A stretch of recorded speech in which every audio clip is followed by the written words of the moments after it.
하나님의 계획과 마음을 감히 헤아릴 수 없지만 나보다 나를 더 사랑하시는 하나님을 온전히 믿을 수 있길 소망합니다. 그래서 하루를 더 담대하게 믿음으로 살아내길 원합니다. 다 함께 사도신경으로 우리의 신앙을 고백하겠습니다. 전능하사 천지를 만드신 하나님 아버지를 내가 믿사오며 그 외아들 우리 주 예수 그리스도를 믿사오니 이는 성령으로 잉태하사 동정녀 마리아에게 나시고 본디오 빌라도에게 고난을 받으사 십자가에 못 박혀 죽으시고 장사한 지 사흘 만에 죽은 자 가운데서 다시 살아나시며 하늘에 오르사 전능하신 하나님 우편에 앉아 계시다가 저리로서 산 자와 죽은 자를 심판하러 오시리라.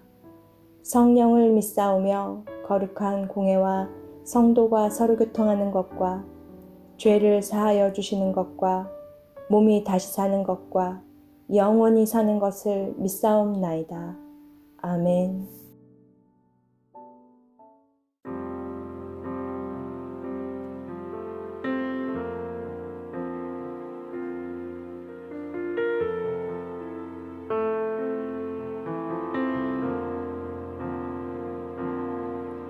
수많은 무리들 줄지어 그분을 보기 위해 따르네. 평범한 목수이신 그분 앞에 모든 무릎이 꿇어 경배하네. 모든 문제들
오늘 우리가 함께 나눌 말씀은 사도행전 21장 15절부터 26절입니다.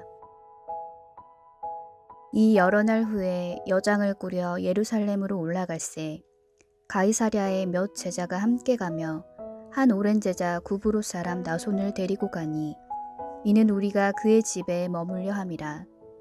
예루살렘에 이르니 형제들이 우리를 기꺼이 영접하거늘 그 이튿날 바울이 우리와 함께 야고보에게로 들어가니 장로들도 다 있더라. 바울이 무난하고 하나님이 자기의 사역으로 말미암아 이방 가운데서 하신 일을 낱낱이 말하니 그들이 듣고 하나님께 영광을 돌리고 바울더러 이르되 형제여 그대도 보는 바에 유대인 중에 믿는 자 수만 명이 있으니 다 율법의 열성을 가진 자라. 내가 이방에 있는 모든 유대인을 가르치되 모세를 배반하고 아들들에게 할례를 행하지 말고 또 관습을 지키지 말라 함다함을 그들이 들었도다. 그러면 어찌할꼬 그들이 필연 그대가 온 것을 들으리니 우리가 말하는 이대로 하라.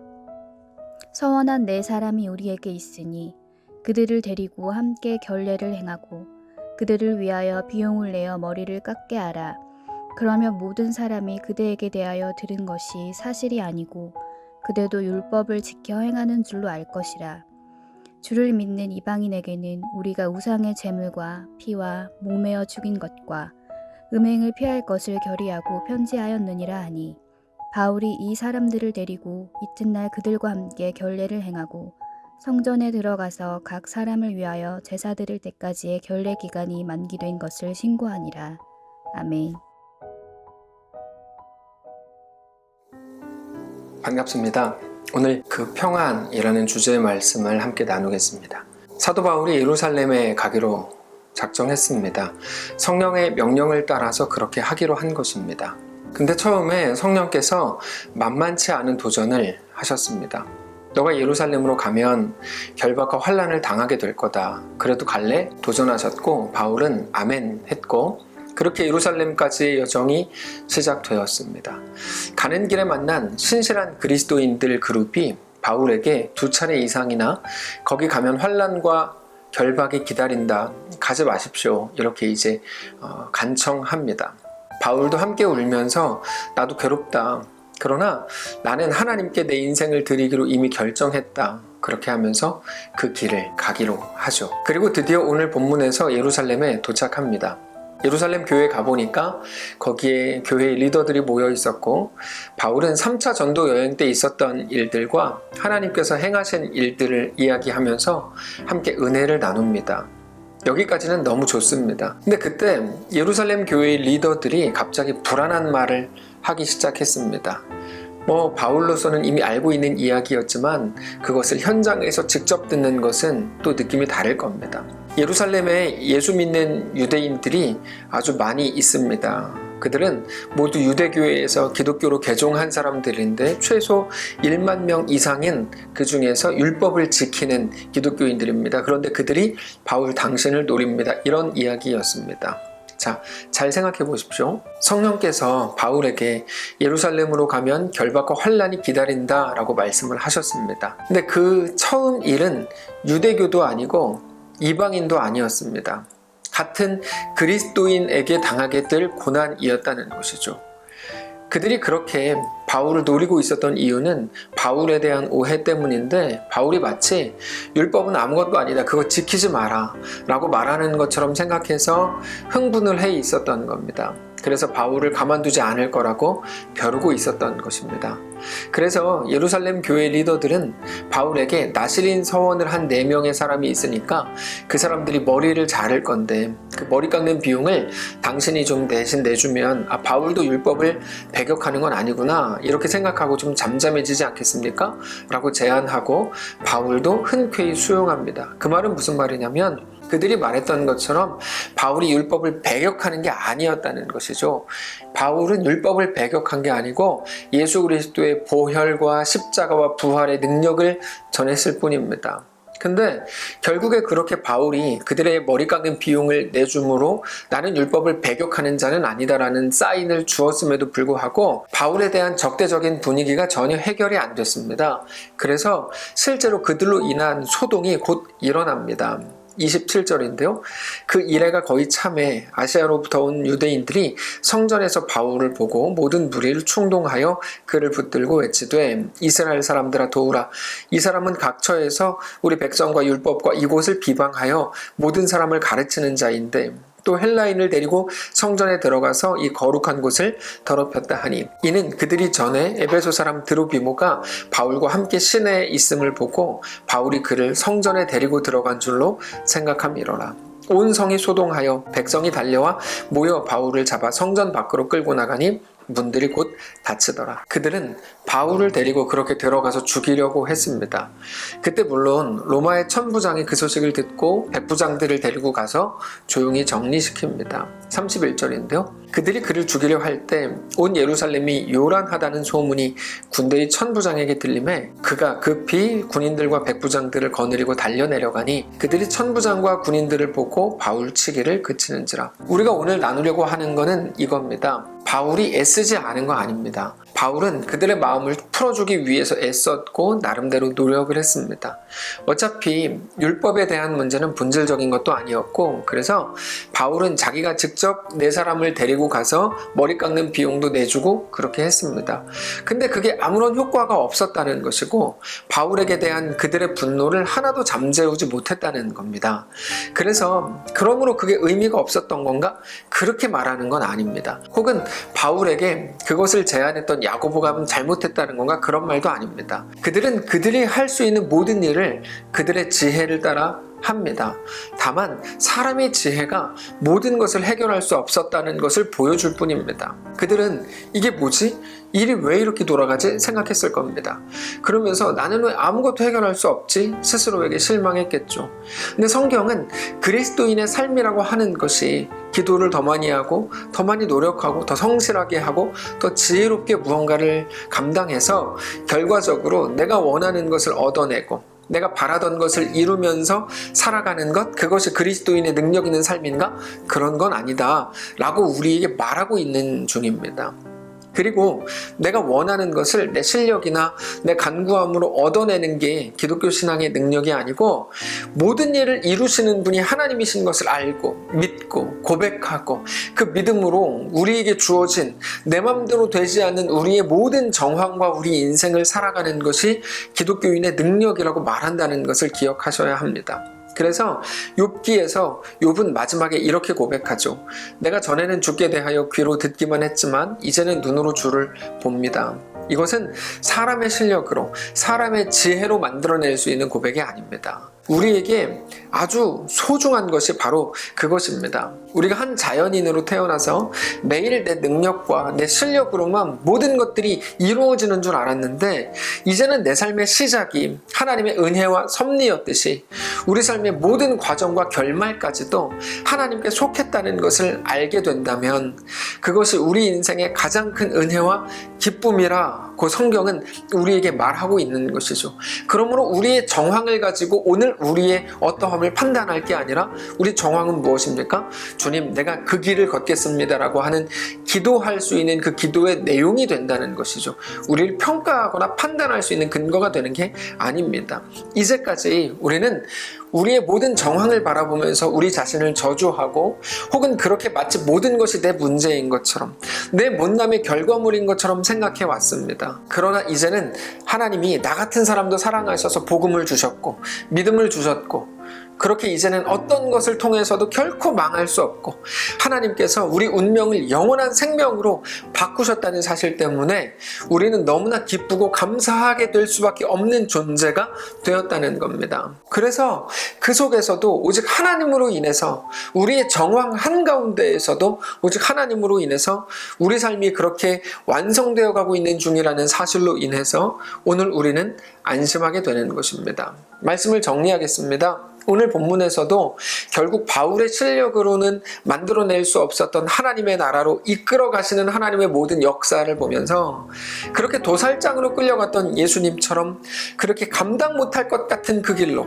그러나 넉넉히 들어가는 바울을 보면서 오늘 우리는 힘을 얻는 것입니다. 나도 그렇겠구나. 하나님이 내 삶도 그렇게 이끄시겠구나.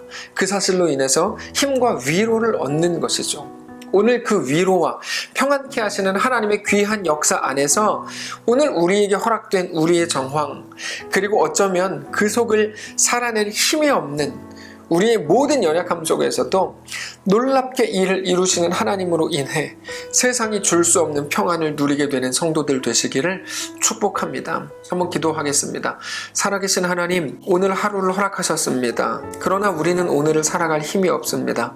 우리에게 지혜와 능력을 허락하셔서 이 삶을, 이 길을 걸어갈 힘과 능력과 지혜를 허락하여 주옵소서. 우리는 그동안 우리 앞에 일어난 모든 일들을 가지고 호불호를 판단하면서 이건 내가 원하지 않는 일이니까 난 저주받았어. 내가 잘못 살았나 봐. 내가 이거 원하는 일이니까 난 너무 훌륭해. 이런 식의 모든 것들을 내 판단의 기준으로 생각했는데 하나님 이제 아니요. 그 길을 넉넉히 걸어갈 수 있겠는가?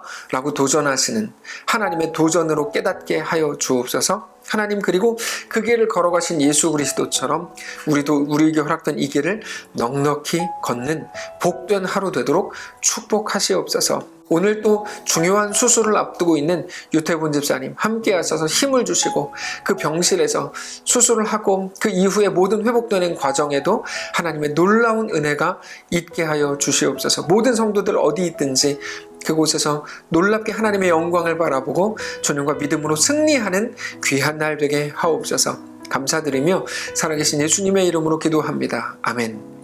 사랑하는 성도 여러분, 하나님께서 오늘 하루를 또 우리에게 허락하셨습니다. 그 믿음 가지고 우리에게 허락된 이 길을 넉넉히 걷고 승리하게 되시기를 주님 이름으로 축복합니다. 특별히 기도할 때 기도한 것처럼 유태분 집사님께서 오늘 수술합니다. 그때 지난 주일에 광고했었는데요. 하나님께서 집사님에게 힘을 주시기를 넉넉히 견디고 모든 일들까지 알지 못하던 것들까지 발견되어 다 치유되고 회복되어 새로운 인생이 시작되는 귀한 삶이 되기를 꼭 기도해 주시기를 부탁드립니다. 성도 여러분 모두를 축복합니다.